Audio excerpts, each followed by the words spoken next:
Ganun lang ba to? Oh. Okay, so, okay, nice. Pwede bang tumayo ang lahat? Okay, so, ngayon, bago tayo magsimula, mag-stretching muna tayo. Okay, pag sinabi ko, number 1, forward, 2, sideward, 3, upward, 4, down. Okay, nakuha ba? Opo! Okay, so, 1, 2, 3, 1, 2, 1, 2, 3, 4. Okay, magandang umaga mga bata. Magandang umaga, Teacher Rai! Okay, maaari na kayong magsilpo. Okay, so may inihanda si teacher dito sa pisara. Ano ang nakikita ninyo sa akin? Yes, Hadi. Okay, may mga jar at ito ay anim. Okay, itong mga jar ang magre-representa sa inyong grupo. So, before tayo magsimula ay papangkatin ko muna ang klase sa anim. Ito ang unang pangkat, pangalawa, tatlo, pang-apat, lima, at pang-anim na pangkat. Ngayon, ang inyong task ay punuin ang inyong jar ng mga candies. Gusto niyo bang makatanggap ng candies? Okay, so ano ang dapat ninyong gawin para kayo ay makatanggap ng candies? Yes, Aliyah.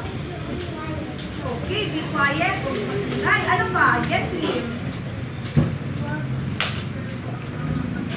Okay, huwag i-disturbo daw ang mga kaklase. Magaling. Yes, Deshi. Okay, makinig sa guro. Ngayon,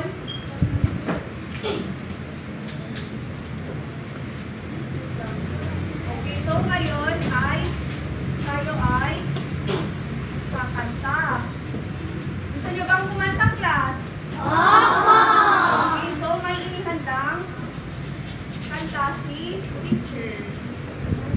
Okay, so ang pamagat ng ating kanta ay awitin ng guro sa tono ng Ako Ay May Lobo. Okay, makinig dahil kakantahin muna ni teacher ang awitin. Pagkatapos ay kayo naman ang kakanta. Maliwanag ba? Okay, so ganito pa. Ayon sa guro, dapat magbasa para sa akin. Ito'y mahalaga. Kay Juan ang langis, kay Ana ang libro, ukol sa pag-aaral, ito'y totoo. Hindi, nakuha ka? Mga bata? Okay, ngayon sabay-sabay natin kantahin ang kanta. 1, 2, 3. Ayon sa guro, dapat magbasa para sa atin. Ito'y mahalaga. Kay Juan ang lapis, kay Ana ang libro, ukol sa pag-aaral. Ito'y totoo. Okay, nagustuhan ninyo ba ang kantang na? Okay, so ngayon, base sa ating awitin, ano ang napansin ninyo? Yes, Ina. Okay, may mga nakasalungguhit na mga salita. Ngayon, ano ang mga nakasalungguhit na mga salita? Okay, other hands. Yes, Khadija. Ayon sa, tama. Ano pa? Yes, Jacob. Para sa, okay, magaling. Yes, Zainab. Kay at yes, Nabil. Okay, ukol sa. So, may idea ba kayo kung ano-ano ang mga nakasalungguhit na mga salitang ito? May mga idea ba kayo? Okay, so ngayon ay tingnan natin kung ano nga ba ang mga salitang nakasalungguhit na ito.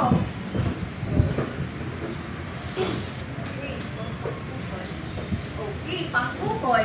Ano nga ba ang pang-ukol? Ang pang-ukol o sa salitang Ingles ay preposition, ang tawag sa mga kataga, salita o panilalang nagpapakita ng kaugnayan ng pangalan sa iba pang bahagi ng pangungusap. So, pag sinabi natin pang-ukol, ito ay mga salitang ginagamit natin, ito yung mga salitang ginagamit natin upang ipakita ang relasyon ng pangalan. Alam niyo yung pangalan? Pangalan is noun. Okay, yung relasyon ng pangalan sa iba pang mga salita sa pangungusap. Okay, so yun ang para mas madaling maunawaan kung ano ang pang-ukol. Ang pang-ukol ay para siyang tulay. Alam niyo yung tulay? Yes. Okay, bridge, diba? Para madaling maunawaan, isipin natin na ang pang-ukol ay tulay na nag-uugnay or nagko-connect sa dalawang bahagi ng pangungusap. Yung pang-ukol ay para siyang tulay na nag-uugnay siya sa dalawang bahagi ng pangungusap. So, maraming mga halimbawa ng pang-ukol. So, isa na dito ay ang pang-ukol na ayon sa. Okay, so ayon sa, ito ay nagpapahayag ng pinanggalingan ng isang bagay. Ginagamit ito upang iukol ang sinabi batay sa taong may kinalaman. So, kapag sinabi natin ang pang-ukol na ayon sa, ito ay para ipakita kung kanino galing ang impormasyon o ideya. So, sa example, may halimbawa ako dito. Ayon sa balita, kailangan natin mag-ingat sa kumakalat na virus. So, base sa ating halimbawa, alin dito ang salitang pang-ukol? Ayon? Okay, ayon sa. So, ang salitang ayon sa ay ito ay ginagamit natin kung nagbibigay siya ng informasyon. Yung balita is ayon sa balita daw ay kailangan natin mag-ingat sa kumakalat na virus na yon. Okay, so ulit ang pang-ukol na ayon sa, ito ay nagpapahayag ng pinanggalingan ng isang bagay. Ginagamit ito upang iukol ang sinabi batay sa taong may kinalaman. Okay, so ang isa pang halimbawa na pang-ukol ay ang pang-ukol na para sa. Para sa, ito ay ginagamit upang ipahiwatig ang gamit ng isang bagay sa pinag-uukulan. So, yung pang-ukol na para sa is, ito ay nagsasaad, ay nagsasabi kung para kanino o saan ang isang bagay. Okay, naintindihan ba? Okay, so, base sa ating halimbawa, ang mga bagong damit ay para sa mga batang nagsangan. Okay, so ano ang pag-ukol natin sa halimbawa? Para sa. Okay, so ang para sa ay nagsasabi siya, para kanino ang mga bagong damit? Para sa mga batang lansangan. So, yung mga batang lansangan, para sa kanila ang mga bagong damit. Okay, very good. So, next is ang pang-ukol na kay or ina. Ito ay ginagamit kapag ang isang kilos o bagay ay tumutukoy sa tiyak na tao o mga tao. So, sa pang-ukol na kay ina is ginagamit siya kapag ang isang kilos ay tumutukoy sa tiyak na tao o mga tao yan. Mga tao. So, okay, so dito sa unang halimbawa natin, ibinili niya kay Isabel ang bahay. Saan dyan ang ating pang-ukol? Kay. Okay, so ano naman yung pangalan? Yung noun natin si Isabel. So, ilan si Isabel? Isa lang. Okay, so kung isa lang ang pangalan or yung noun, ang gagamitin natin pang-ukol ay kay. So, sa pangalawang halimbawa naman, ang mga bag na nawawala ay pinadona at Bel. Okay, ang ating pang-ukol ay Ina. Ang ating pangalan naman, Donna. Okay, dalawa. Ilan si Donna at Bel? Sila ay dalawa. So, ang gagamitin natin pang-ukol ay Ina. So, tandaan kapag isang tao lang ang tinutukoy, ginagamit natin ang pang-ukol na kay. Pero kapag dalawa o higit pa, ay ang gagamitin natin ay ina. Okay. Next is ukol sa.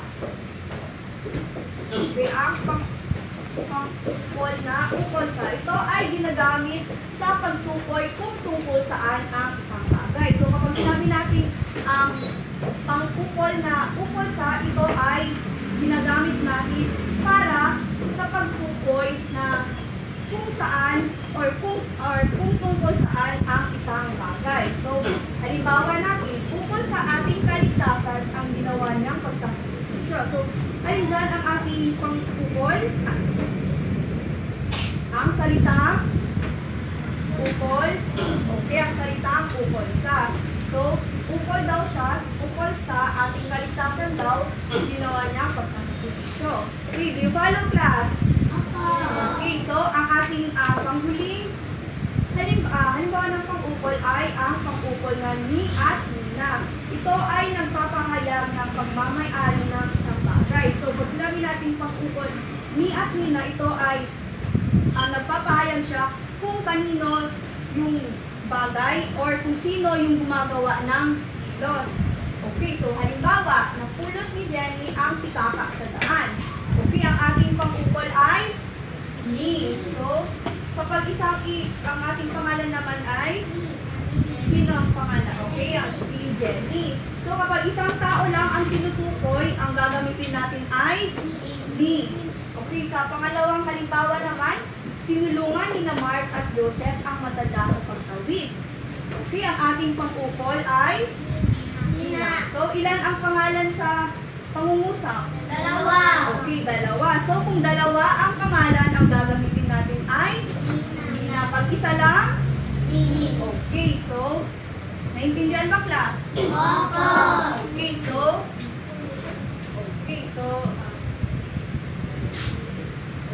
tandaan, ang pang-ukol ay mahalaga sa pangungusap dahil ito ang nag-uugnay ng mga ideya at ipinapakita ang relasyon ng mga salita sa isa't isa. Mas magiging malinaw ang ating mga pangungusap kung gagamitin natin ito ng wasto. Okay, ngayon naman ay sabay-sabay natin basahin ang tandaan. 1, 2, 3. Tandaan, ang pang-ukol ay mahalaga sa pangungusap dahil ito ay nag-uugnay ng mga idea at ipinapakita ang relasyon ng mga salita sa isa't isa. Mas magiging malinaw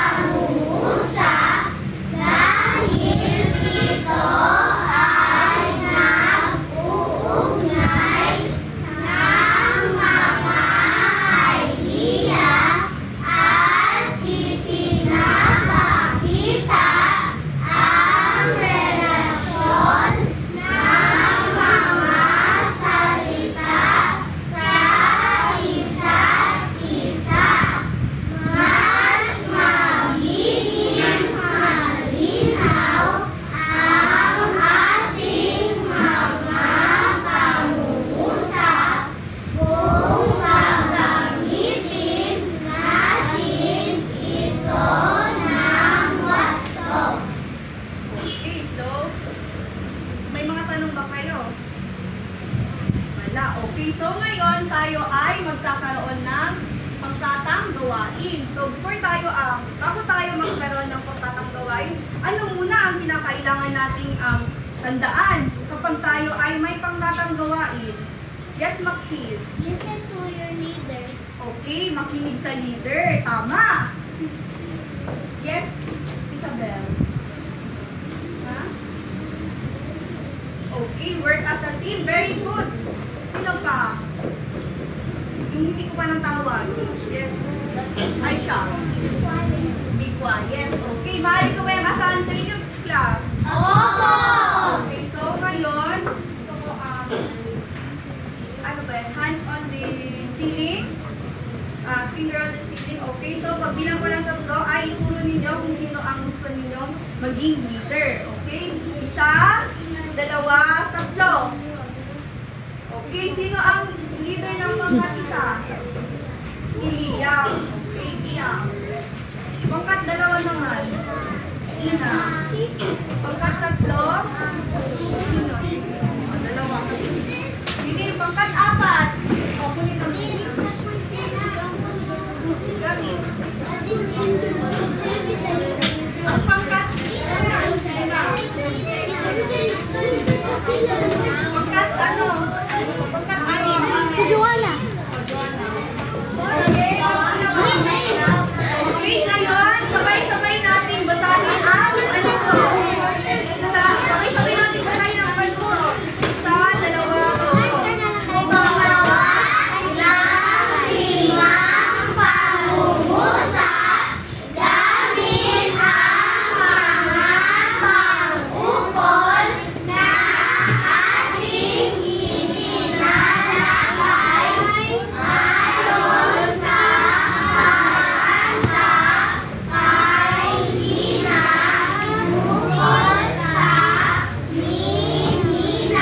okay, so ang inyong gagawin ay gagawa kayo ng 5 pangungusap. Ilang pangungusap? 5. Okay, 5 pangungusap. So, okay, mag-assign muna ako ng pangungusap. Para sa unang pangkat, sulat ninyo, unang pangkat, ang inyong gagawa kayo ng pangungusap gamit ang pangungol na ayon sa. Sulat ko ayon sa. Ayon sa. Ang pangalawa naman, kayo ay gagawa ng pangungusap sa para sa 5 pangungusap gamit ang pangungol na para sa. Sa pangatlong pangkat naman, pangatlong pangkat, kayo ay gagawa ng pangungusap gamit ang pangungol na kay at pinag-ulas. Ang pang-apat naman, saan ang pang-apat? Pangkat-apat. Okay, kayo ay gagawa ng pangungusap gamit ang pang-ukol na ukol sa. Sulat, ukol sa. At ang pang-5 naman, kayo ay pang-5 at pang-6. Saan ang pang-5 at pang-6?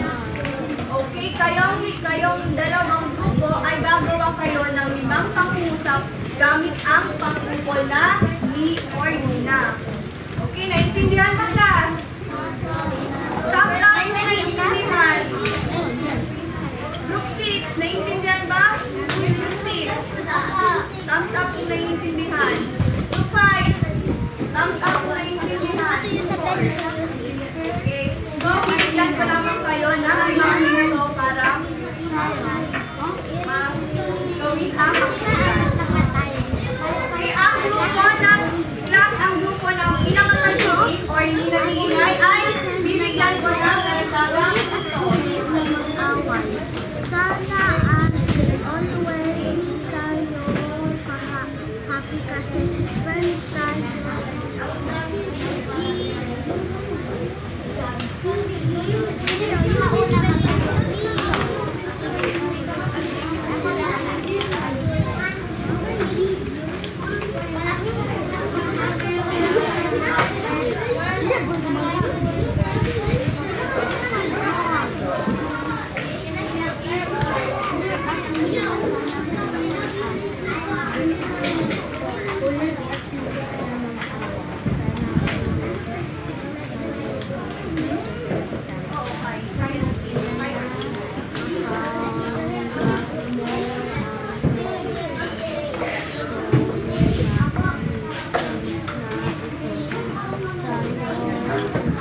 Meron na lang kayo 3 minuto para tapusin ang inyong gawain.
Open yun. Pero asan mo yung open yun? Pagkanalan natin ng bag.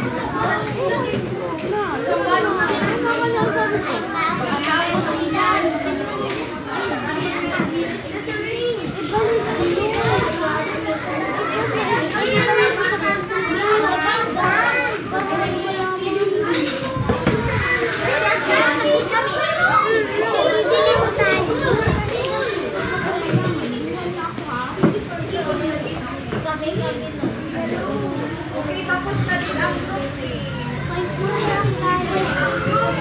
Wala na rin group 5. Ano man? Tapos? Okay, one ka na.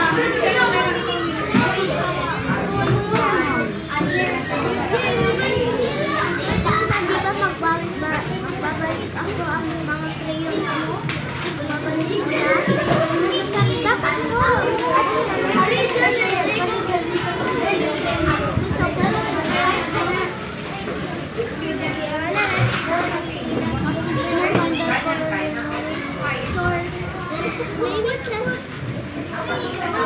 Tapos na ang group. Okay, tapos na din ang group 1 and group 5.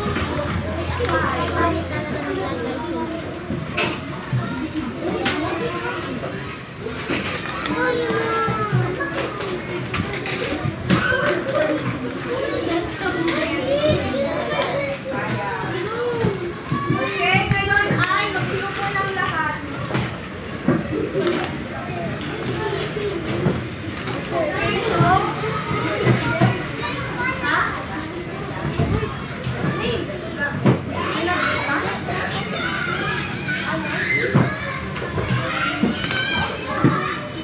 Okay, so ngayon ay kayo ay tapos na sa inyong mga okay, eyes on me.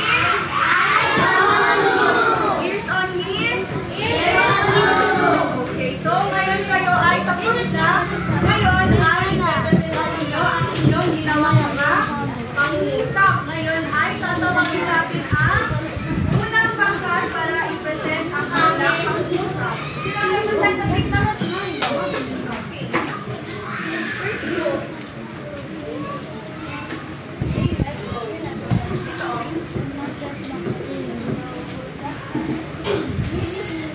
Kinig.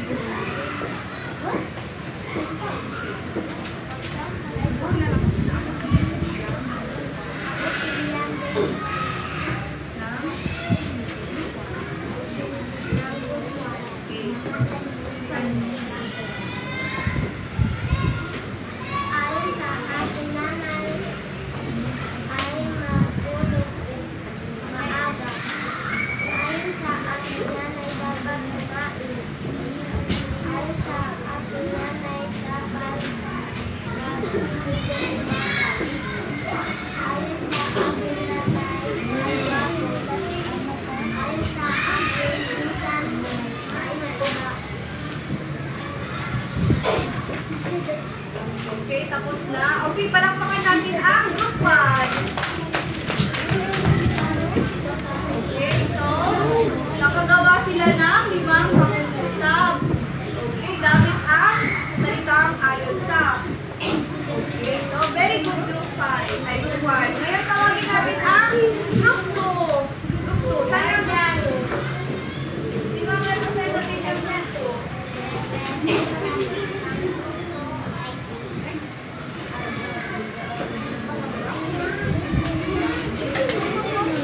Kinig.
aktibidad sulit. Okay, so, sabay sa babasahin na lang yung teacher ang kung ano since palito siya.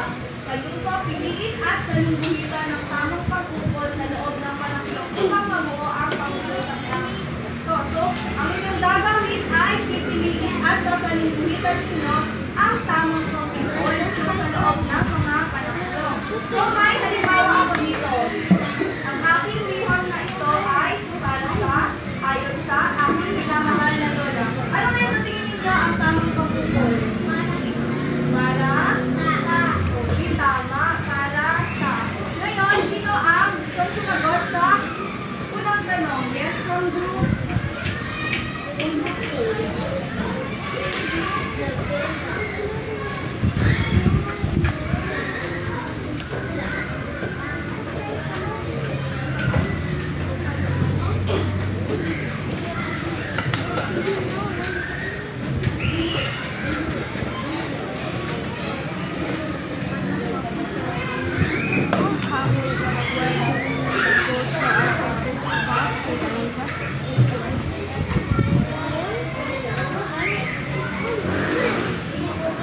Okay, so ang kanyang sagot ay ayon sa tama bang sagot ni Ina?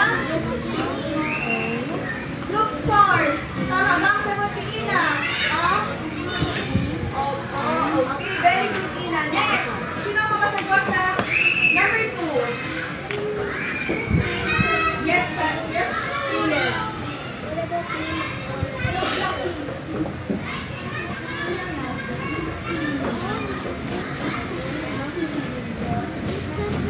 Ano group po yung Ina? Okay, puntos para sa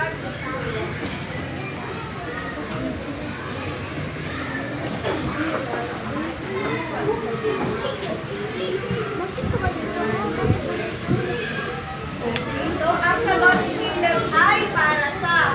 Ang regalo ay para sa aking mga magulang bilang pasasalamat. Tama ba ang kanyang sagot? Tama ba ang kanyang sagot? Opo. Very good, Caleb. Next. Singing. Ano na pala ang singing? Okay, Caleb.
lumapit ang bata kay nanay para humingi ng tulong. Tama ba ang kanyang sagot?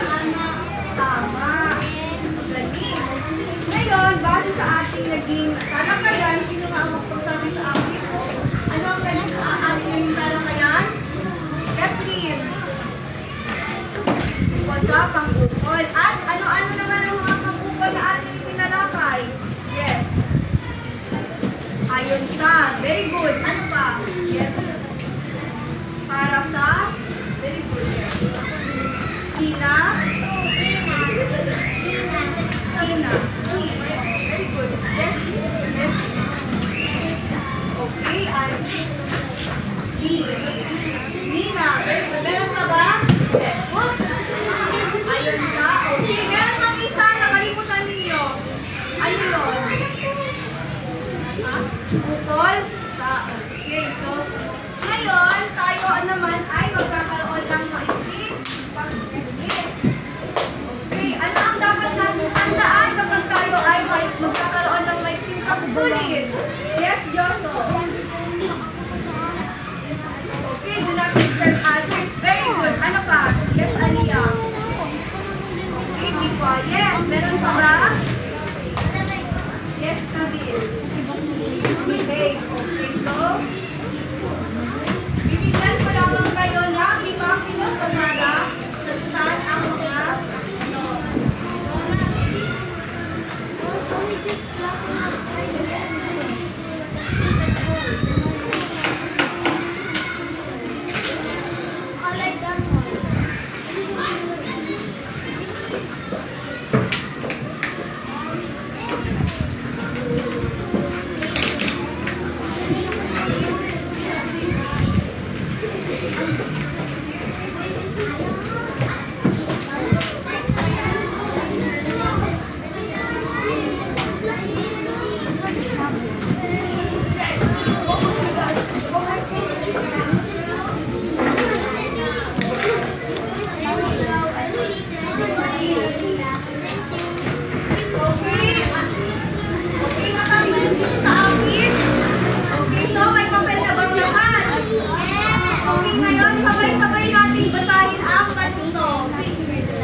naintindihan bang gagawin ninyo? Okay, so, kung tama ang pangungusap, anong iguguhit ninyo? Happy or sad? Happy. Pag mali naman? Okay, so, bibigyan ko lamang kayo ng 5 minuto para sagutan. Okay. Today is March 30. Tapos na.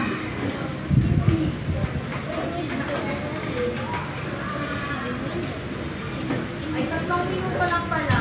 May tilang yan. Yes.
good.